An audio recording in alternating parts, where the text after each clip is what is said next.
खुलुमबाय आं लिसा नार्जारी बड'लेण्ड बुब्लिनि जानानै बयखौबो बरायना लाबाय।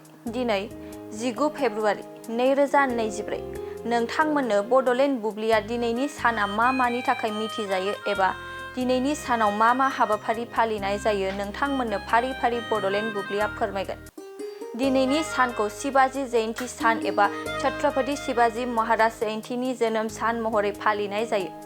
बिथाङा सोनाब भारताव मराठा साम्रायजोनि गायसनगिरिमोन। बिथांनि